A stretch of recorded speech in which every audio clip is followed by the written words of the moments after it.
Gorgui getting in on the lob action from Ja. We'll be back with more at Grizzlies Postgame. It's Ford Truck Month, and if this is your kind of day. We've been talking about a lot recently. Defense has to be a focus. You go up against, most efficient offense in the league last 5 games, averaging, close to 120 points a night. We were just trading baskets in that first half. Fortunate enough to have a 4-point lead at halftime. The guys, just their game discipline, their activity, what our smalls were doing on Lillard and McCollum, make them take a lot of shots to get their points. Our bigs, they're disciplined to be up and, just kind of create some havoc at the 3-point line, but also be disciplined to get back and still be active at the rim.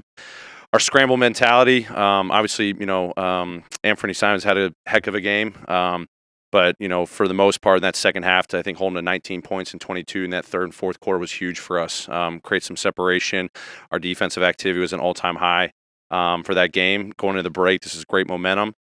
Just, keep challenging our guys to find a way, come now, post-All-Star break, to keep getting better one day at a time. Everything's going to get more intense. This was a great, step in the right direction for us against a really good team.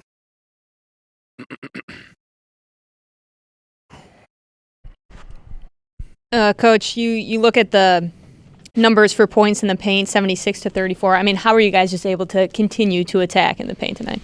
Just think it's a mentality that we've had since day one, and you get in the paint in a variety of different ways. Obviously, it's easy. Our defense leads to our transition offense.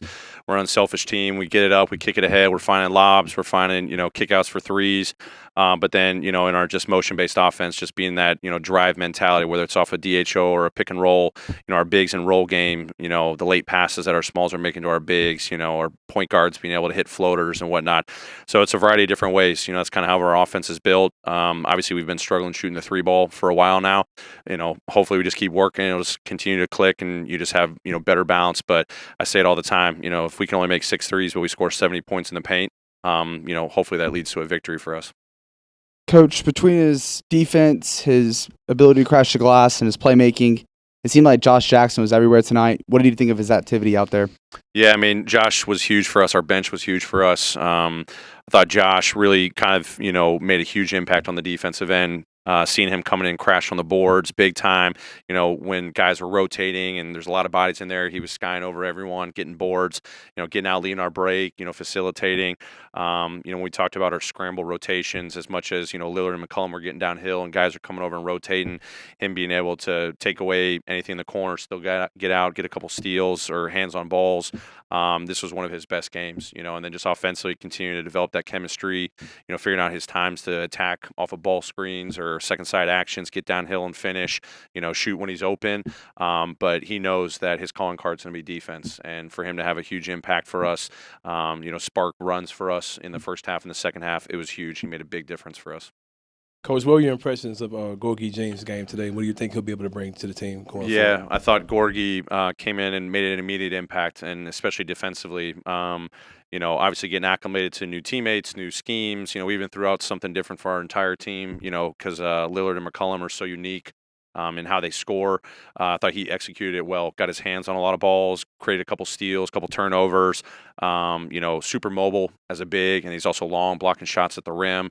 I thought he was huge on the defensive end, and then offensively loved how, he just kind of played within the system, figuring out still, where we got to be and what the play calls are, what the spacing is, but, his teammates finding him, him knocking down that big 3 early was huge, finding a way to get a couple paint scores here and there.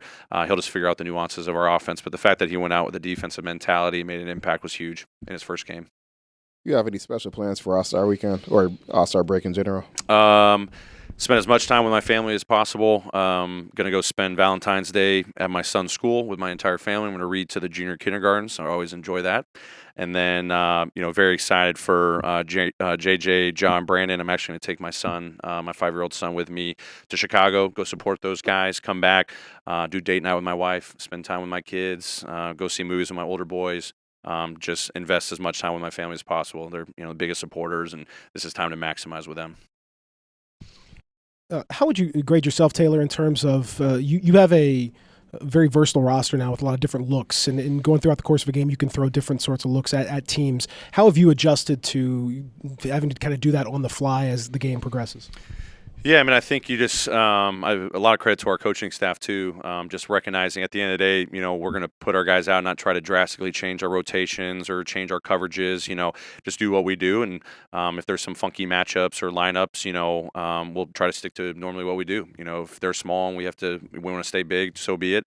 But the fact that we've got guys that can guard multiple positions, for me, it always starts defensively. We're starting to switch a lot more, have confidence in those guys to execute those game plans. Offensively, we're going to do what we do. Doesn't matter what coverages the other team's in or how they're matching up and putting different guys on jar, different guys on our bigs. We're just going to play our basketball. Hopefully get 70-plus points in the paint and start knocking down threes. But for us, it's been fun to just continue to learn, what our strengths are. Lineup combinations and whatnot. But I think anytime you can plug in guys, we talk about our depth all season long. Bench was huge for us tonight. You can just mix and match different guys because they're going to just play hard together, in our schemes on defense, and then just play the right way on the offensive end. So it's a luxury to have for sure. It's obviously you got to create those different opportunities, every different night. But it's fun. It's fun. What does it say about this team? You mentioned the depth, but when Dylan and Jaren aren't shooting as well as they do, and you have Brandon and D'Anthony coming off the bench the way they play, how much does it say about the depth producing at this point of the season when two of your starters obviously don't have their best shooting night? I mean, that's huge. That's why you rely on a team. That's how we're built. That's our mentality. Any given night, any multiple individuals can have an impact. But you also look at DB and JJ may have struggled offensively, but JJ with 3 blocks. Still taking good looks, just missing them. DB guarding his tail off, against Lillard or McCollum and stuff, and making it really hard on those guys for 48 minutes. It's just a collection of just, different guys going out there making an impact. But then for our bench to come in and them obviously producing on the offensive end, but I thought BC was great defensively. His rotations, his execution of our, pick and roll coverages, D'Anthony, his hands on balls, scrambling out, getting some loose balls and, leading the break himself. So the versatility that different guys, whether starters or bench guys that come in, in a perfect world, you have all 10 guys playing at, producing at a high level. But to me, it's having all 10 guys that go out and compete at a high level. That's all that matters. And the rest will take care of itself. So, very pleased with guys, not getting down on anything, tying themselves to the offense, just going out and competing defensively and competing hard. And, that's what helps us win ball games. Taylor, you mentioned what you're going to do during the All-Star break. Will you allow yourself to maybe with this break reflect on what you're doing right now, what this group is accomplishing at the moment, or do you not allow yourself to do that? You always want to reflect on, what the team's accomplishing, but in the sense of how are we going to get better is going to be, I'm obviously going to take ample time to spend with my family. Obviously we have a, job to do come, next Tuesday, Wednesday, getting ready for, the games next week out west. We've got a tough schedule after the second half, but like I challenge the players, challenge the coaches, is you got to get away. You got to let your mind, your body just get a refresher, but then focus on how are we going to get better. The standard that we've set over these 54 games, it's on me to recognize where we can continue to just get better offensively, get better defensively. We've got, new players in the fold. How can we just, accelerate our growth even more, which we've been doing day after day, just focusing one day at a time, not get too far ahead of ourselves because we know games only intensify more post All-Star break. Everyone's rejuvenated across the league. Everyone's dialed in, make their pushes and whatnot.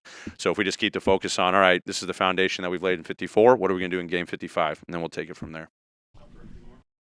This kind of is along the same lines, but, with the All-Star break, is any part of you kind of just disappointed that the break's here, considering how well you guys are playing right now? Is any part of you wish it wasn't here? No, I think everyone's excited about the break. Obviously we've got momentum, but it's momentum knowing that these guys, the way that they work, we'll pick right back up. Obviously that first game back for everyone's a little, you got 8 days off or 7 days off. But their mentality never changes. The fact that these guys come in, work, compete together, that's what I'm most impressed with. But it's good to get that mental refresher, and that, physical. These guys have been playing hard for 54 games. They're due for a little break, just fill up the tank a little bit more, physically and mentally, go out and just give it a good run, the next 28 games. Taylor, it sounds as if Damian Lillard has ruled himself out of the All-Star game at this point with that groin injury he suffered late in the game. Would you care to stump it all for Ja at this point? He will certainly be in the discussion as an injury replacement. Well, I'll vote for all my guys on my team. So whatever the league decides, will come. Obviously, unfortunate for Damian. He's having an unbelievable season. Hopefully, he gets back healthy. He's an unbelievable player, unbelievable person and teammate and competitor. So whatever happens, happens. But you can always put me down for a vote for all of our guys. Great. Thanks, everyone. Have a great All-Star break.